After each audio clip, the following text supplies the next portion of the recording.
Okay, first things first, scheduling. This week, my oldest is in her first middle school play, and Friday is the elementary school spring auction, which is a real all-hands-on-deck sort of event. So realistically, I'm thinking I won't have part 3 out until at least Wednesday, May 22nd, but maybe I'll surprise myself. Just giving you all fair warning. The end of this school year is truly nonstop. Now, as for the story, I found notes on it from back in November of 2019, and now I remember clearly why I've dipped in and out of this thing for 4 years. It's a great start. The premise is strong, and yet I'll be damned if I know where this is going or how it'll end. It's keeping it in the air and then ultimately landing it that's going to be a problem. And I'm not exaggerating when I say I don't know exactly what happens to Jane yet. I know what happened to her for the most part, but I don't know what happens next, but that's the problem with surviving something horrific, I guess. Yay, you did it. You're alive. The bad thing happened and you made it. Now what? Your life as you knew it is over. Your reality shifted. And now you must acclimate, equipped with the knowledge that you survived and a head full of nightmares, surrounded by people who want a happy ending. So it's very foggy right now, but I'm sure she'll tell me. I just have to be patient. There you are. Chapter 6. Second location. He's taking you to a second location. Jane's mind screamed over and over. You aren't supposed to let him take you to a second location. She did her best to calm down, but she couldn't stop screaming at him. Let me out of this car right now, you sick fuck, she yelled. He'd pulled the privacy tarp across the back of the car to conceal her, claustrophobia layered on top of sheer panic. It smelled like new car. Her body was too cramped in the small space. She kicked at the back hatch awkwardly. Out! Let me out! Shush, he said in a firm voice. That's enough. You'll hurt yourself. He was right. Even the slightest movement pained her. He'd tied her wrists behind her back with the plastic zip ties. The ties bound her ankles together as well. The jolts of the taser wore off quickly, but its after effects left her feeling deeply unwell. She was terrified. Shush now. Calm down, he said, turning up the music, which until then Jane hadn't even been aware of. You're safe. Listen, it's your favorite. He was right. Her favorite song from her favorite album was playing, and that shocked her to silence.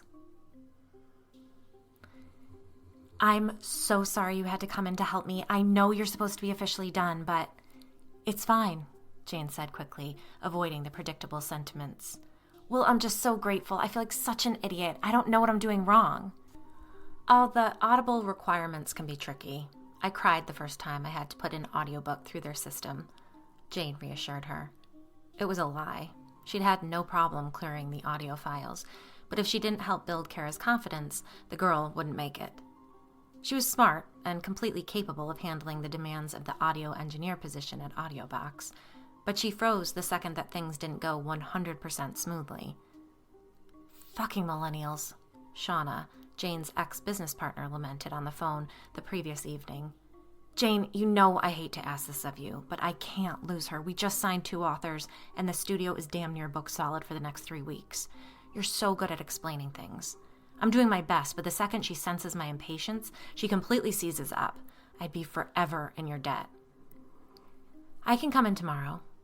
Are you sure? I was thinking you could Skype. If she's as skittish as you say she is, it's better that I walk her through everything on site a few times to make sure she's got it. Jane had returned to work about 2 months after she escaped Joel's clutches. At first only online, answering emails and occasional calls, then gradually building up her resolve to visit the office for short periods of time. If she could have just quit and never returned, she would have, but it wasn't that easy. She was part owner of the company. It took time to untangle herself from the business.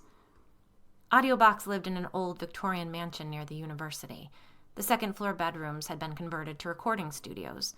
The first floor held offices and a large living room where they could record events with live studio audiences.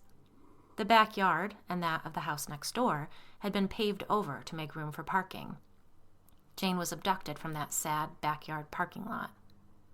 She'd tried to fight it, to make herself go back to business as usual, to normal life, but that parking lot loomed behind the building, a cruel reminder that safety was a facade. When she finally proposed that Shauna buy out her shares of the business, Jane had only been coming in 1 half-day a week, and only then when Peter was able to walk her in and out of the building. "I wouldn't offer to come in if I wasn't up for it," Jane reassured Shauna. "Tell Kara I'll be there tomorrow morning at 8 o'clock, okay?" "Jane, thank you." "It's really no problem." Peter drove her to the building the following morning and walked her to the door. "You'll chill in Shauna's office until I come back, right?" he said, attempting to keep his voice light. There was no reason for him to say it. That had been the protocol for months. "I promise," Jane replied, returning a kiss. "Call if anything comes up. I'll just be writing at the coffee shop." He'd said this exact sentence in the elevator down from their condo and once again in the car. The building represented almost as much trauma for him as it did for Jane. "It's okay. I'll be fine." Jane sat beside the young woman at the soundboard watching as she pressed a button, thought better of it, then pressed it again before turning to Jane, her eyes brimming with tears. "Kara, breathe." "I'm sorry." The woman dabbed the corners of her eyes carefully with her fingers, careful not to disturb her eye makeup. "What are you so afraid is going to happen?" "I don't want to screw up. I don't want to do something irreversible. It's stupid, I know. I'm fine until there's someone actually recording, and then it gets all mixed up in my mind and I make a decision that I'm 100% positive about, but then it turns out to be dead wrong." Jane nodded.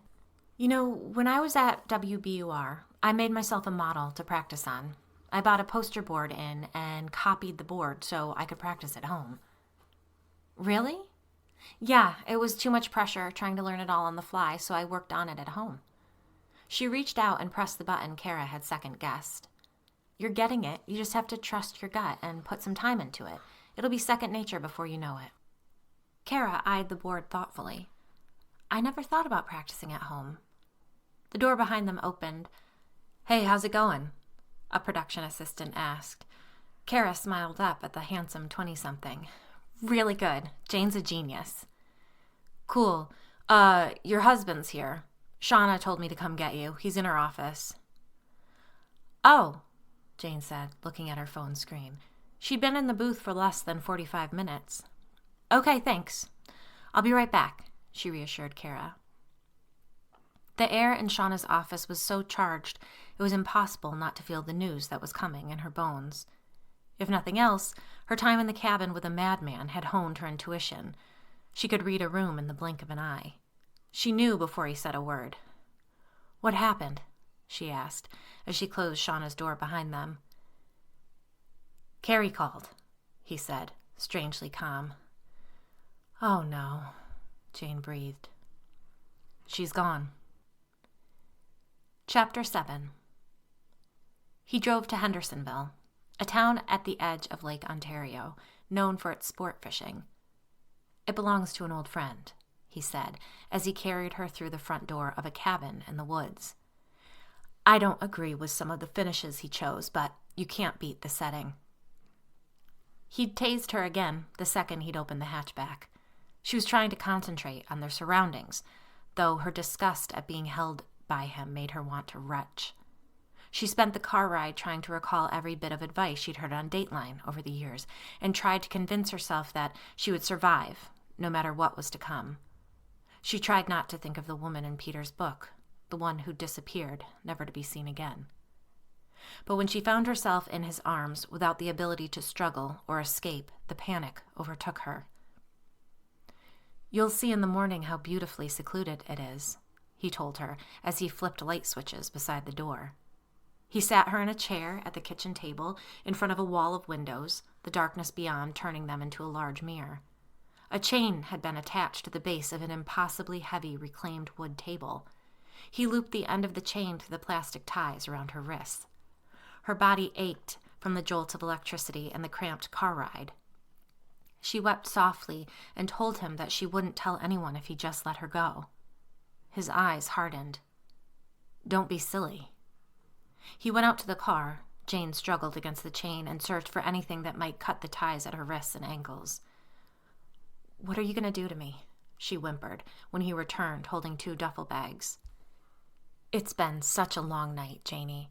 I propose a cup of sleepy time tea and a few pages of Perrault before we turn in.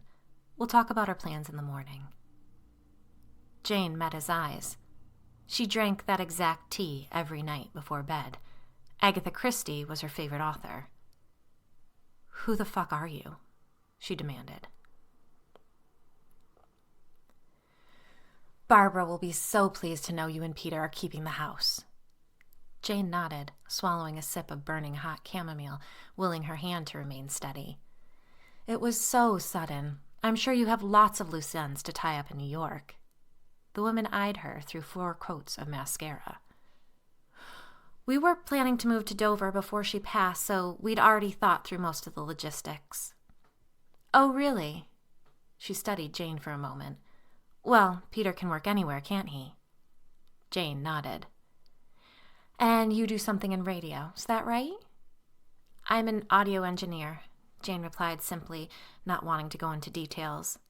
And how is Peter holding up?" Jane took a slow breath, her eyes flitting across the room to her husband. "He's doing as well as can be expected, though I know he regrets that we didn't make the move sooner." "When do you plan to move into the house?" "Next month." "Well, after all you've been through, I can only imagine how relieved you'll be to get out of that city. It is considered a city, isn't it?" Jane blinked. Yes, Syracuse is a city." "Dover is a nice town, very safe. You'll see, a wonderful place to raise a family." The woman raised her eyebrows, and Jane noticed the way her peach-toned foundation had caked into the lines of her forehead. "And the police never did find that awful man, did they?" For a moment, Jane was unable to speak. She counted down from 10, allowing the silence to grow. The woman just sniffed. "A small city like that probably doesn't have the manpower to handle a case like yours." The woman shook her head knowingly and sipped from her lipstick-stained coffee cup. "You're much better off in Dover." "We'll see, won't we?" Jane said softly, trying to keep the tremor from her voice. "Hello, Mrs. Higgle." Peter's sister sidled up alongside Jane, placing a hand on her back. "Carrie," the woman beamed. "I noticed you in the communion line. You've finally gotten your figure back after that last baby. Good for you." "Thank you," Carrie said. Her cheeks reddened. "Jane, your sister's looking for you. She's in the kitchen." "Excuse me," Jane said, offering Carrie a small smile before carefully setting the cup of tea onto a white tablecloth and moving across the room. Pushing through a heavy wooden door, she scanned the large country club kitchen and found it empty. "Megan?" she called, her voice echoing as she walked further into the space. She leaned against the metal island at the center of the room and breathed in and out slowly, counting to 4 on the intake and 4 again as she slowly released the breath. "Jane?" Megan's voice startled her. She watched her younger sister burst through the kitchen door. "Are you all right?" "I'm fine." "Carrie said you wanted to talk to me." Jane chuckled. "She said the same thing about you. I think she was trying to rescue me from one of Barbara's friends." Megan hopped up onto a metal stool across from the island from Jane. "I was just stuck listening to 2 old men talk at each other for 15 minutes about the fate of some tree at a local elementary school." Jane smiled. "I suppose we should count our blessings that Mom didn't decide to show." "I thought the same thing when I saw the open bar. Teddy, too." "Have you talked to him recently?" asked Megan. Jane shook her head. "Last time I heard from him, he was headed to Utah." "Let me guess, he'll pay you back as soon as he settles in?" Jane put a finger to her nose and smiled. "You know, that woman I was just talking to out there was going on about how safe Dover is, and she actually brought up what happened." "No, she did not." "She did that thing, when people try to act like they're all concerned, but really they just want a rubberneck." "Gross," Megan muttered. Jane shrugged. "I'm sure she wasn't trying to be a jerk." "Yeah, she just is one. You sure you guys want to move?" "Not really." Megan opened her mouth to speak, then closed it as though reconsidering. After a moment, she said, "It is really pretty here. The woods, I mean. But this country club is downright creepy." The door swung open and Carrie stomped in. "That Higgle woman is a jackass. You know she dropped my mother like a bad habit the second her memory started to go. They played tennis together every single week for years, and once my mom got sick, she never even bothered to come visit her. Not once." "Sounds like a piece of work," Megan muttered. "I heard her ask you about Syracuse," Carrie said to Jane. "I'm sorry." Jane waved away the concern. "It's nothing." "It's not nothing. That's the last thing you need to be thinking about right now. Are you all right?" "I'm fine. I'm the one who should be checking on you." Carrie put her hand on Jane's arm. "I'm fine too, really. The service was nice, wasn't it?" "It was beautiful. Peter's eulogy was perfect." Jane nodded. "I suppose I should go back out there." Carrie sighed and stared at the door. Startling them all, it flew open and Peter blew into the room.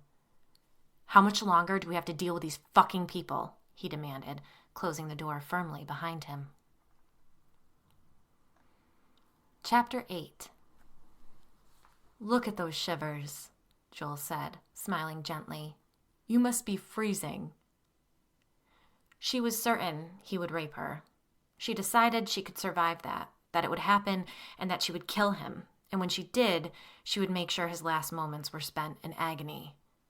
But instead, he'd clipped off the zip ties on her wrists and ankles and carefully removed all of her clothing and redressed her in a pair of soft pink pajamas, covering her feet in fuzzy socks decorated with tiny red hearts, the whole time reminding her that the taser was in reach.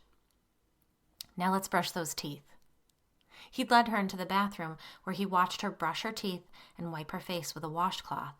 Her hands shook so badly she wasn't sure she'd be able to complete the tasks. Aside from the toothbrush, there was nothing to use as a weapon against him. "That's clean toothpaste," he told her. "No heavy metals or fluoride." It tasted like mint-flavored chalk. He led her back into the bedroom, instructed her to sit on the edge of the bed, and placed a new zip tie around her wrists. He secured a chain attached to the bedpost to her wrist before tucking her under the plush covers.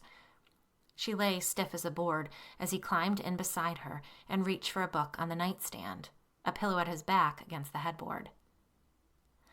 "The Mysterious Affair at Styles," he intoned, sliding on a pair of reading glasses.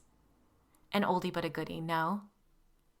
He read for a long time from one of her favorite books before turning out the light and gently kissing her cheek. Jane carried a box of books into the living room and placed it alongside a pile of their belongings. The interaction with the Higgle woman had bothered her much more than she was willing to admit.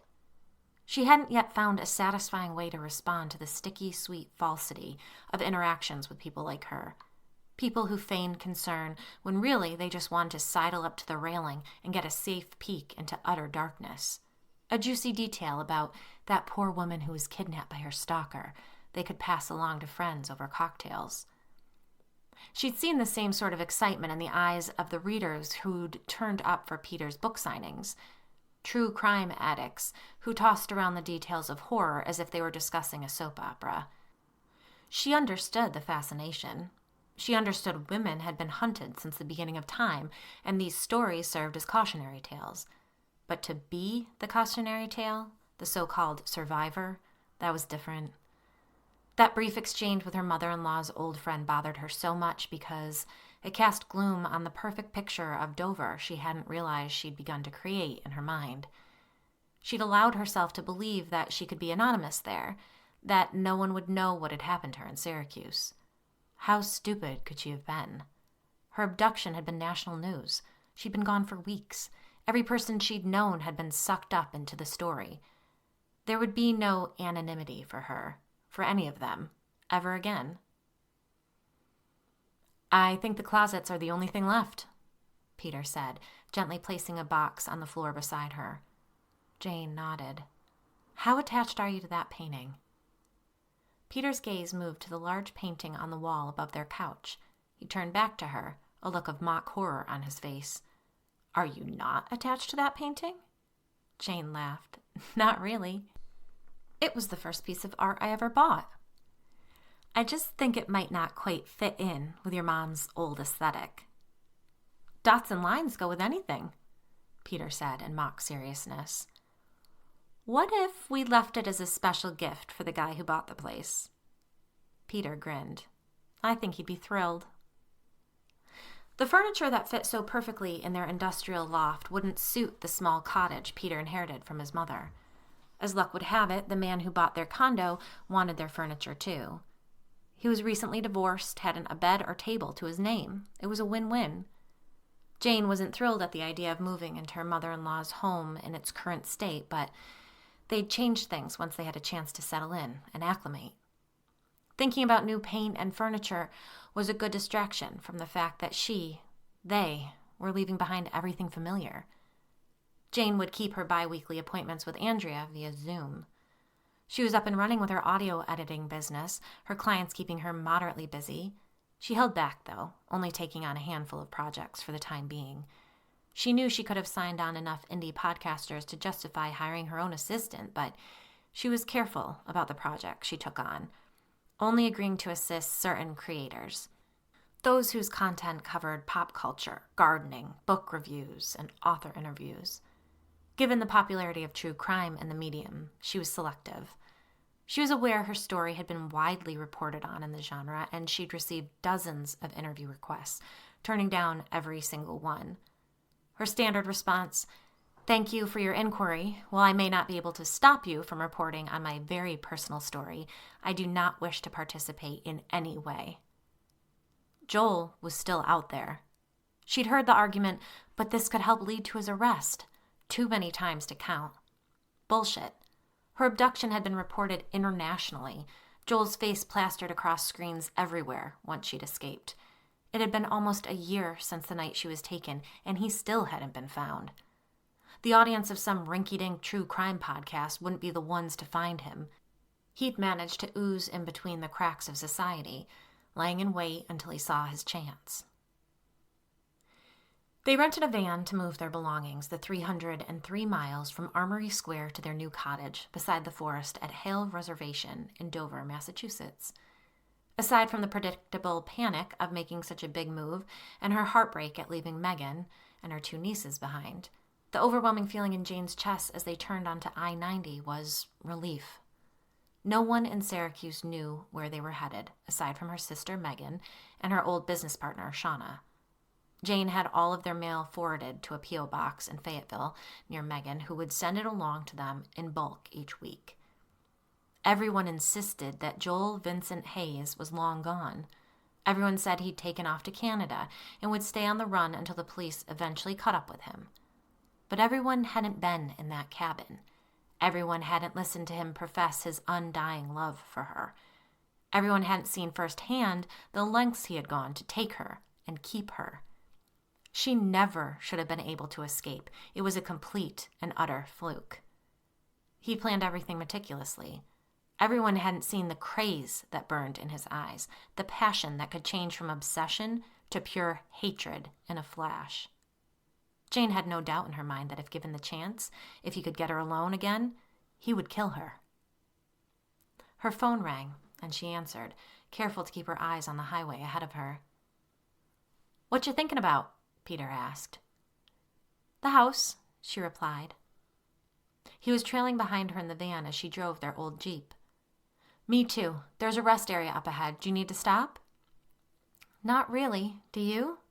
she asked, hoping that he didn't. Too many people, too many cars coming and going. Too easy to disappear from a place like that. "Nope, I'm good. Looks like we've only got about an hour left." "What should we get to eat when we get there?" she asked, knowing he must be bored driving alone. "What are you up for?" Jane paused for the briefest of moments before responding. "I'm up for anything." Chapter 9. "Okie dokie. What are you up for this morning?" Joel asked. They were at the kitchen table, Jane's plastic ties secured to the chain around its base, her mug of coffee empty. "I have fresh farm-raised eggs in the fridge." He met her eyes in a sort of challenge. She did her best to keep her features neutral. I understand you've gotten yourself all turned around about eating meat, but eggs are one of nature's perfect foods. And you do enjoy cheese. I'll make a scramble. She licked her lips and took in a slow breath, attempting to push past the panic of having to eat something she hadn't had since she'd been a teenager. I'm not feeling all that hungry this morning. Coffee's fine for now. His lips turned up, but his eyes remained steady. If you skip your breakfast, you'll be ravenous by lunchtime and you'll overeat. No, we'll get some lean protein in you. We can't have you pudging up now, can we? He let out a high-pitched laugh and reached out to squeeze her shoulder. She jumped back as if he'd stabbed her. While they hadn't done anything to alter the cottage's decor, Peter's sister had helped them to coordinate a security company prior to their move. They'd outfitted the interior and exterior with every security feature available. Cameras positioned to keep watch over the front and back yards, as well as all of the doors. Motion-sensored lights stationed around the property, sensors installed on each and every window and door. The bedroom door had been replaced with a metal one complete with deadbolts. Panic buttons were strategically placed throughout the first and second floors, and both Jane and Peter had key fobs to carry in the event they were unable to reach one of the hardwired buttons. All of it gave Peter peace of mind. Jane wasn't convinced it would be enough. There were so many windows. Double French doors led to the back porch. It had been so much easier to secure the condo, one door in and out, windows that overlooked a sheer brick wall. The town website reported that the Dover Police Department had 16 full-time officers. If the back door was breached, how long would it take one of them to get to their house? A little over 6,200 people lived in town, so give or take there were 387 residents per police officer. What were the chances several someone else's, weren't having an emergency when she needed them? One website said the crime rate in Dover, Mass. is 32, which is 7.6 times smaller than the U.S. average. It was higher than in 20.5% of U.S. cities, but those were just numbers. There are many statistics about children being abducted by strangers, but the numbers were fuzzy for adult women who are listed as missing. Most of those women went missing at the hands of someone they knew. She didn't know Joel, but he'd known everything about her. She carried her own taser now on her keychain, but what if he got in while they were sleeping? What if... Her phone rang again. We're just 1 mile out, Peter declared happily. Great, she replied, making sure to put excitement in her voice. They pulled onto their new street, past its only other home, a ranch that belonged to a retired couple, the McKeons, who'd lived there for at least 30 years, and now that their children were grown and out of the house, wintered in Florida. Peter and his family hadn't been close with them, but they'd interacted over the years as typical New England neighbors, swooping in when assistance was needed during snowstorms or power outages, but offering only a nod and wave, privacy and space otherwise. The cottage sat at the edge of a large reservation at the very end of that dead-end street. The seclusion appealed to Jane, whereas in the city she had to be hyper-aware of her surroundings and every single person she passed on the sidewalk, lest they turn out to be Joel Vincent Hayes. In a house at the edge of the forest, she would see someone coming, and if she didn't, her cameras would. No one would be able to disappear into the crowd or watch her without her knowledge. It would be quiet, it would be calm, solitary, safe. Tom's sister and her husband Steve stood at the end of the driveway, waving and wearing matching smiles. How was the drive? Carrie asked, hugging Jane, then pushing her back and holding on to both of her shoulders. I'm sorry, she said after a moment, wiping her eyes. I'm just so happy you're finally here. I was worried. She trailed off, looking at Peter, then back at Jane. I'm just being emotional, she laughed. Mom talked about you so much that last week. That's nice to hear, Peter offered. She didn't talk about you. She talked about Jane, Carrie corrected. She was confused, but you were on her mind. But she was doing that thing where she must have been combining memories. How's that? Asked Peter.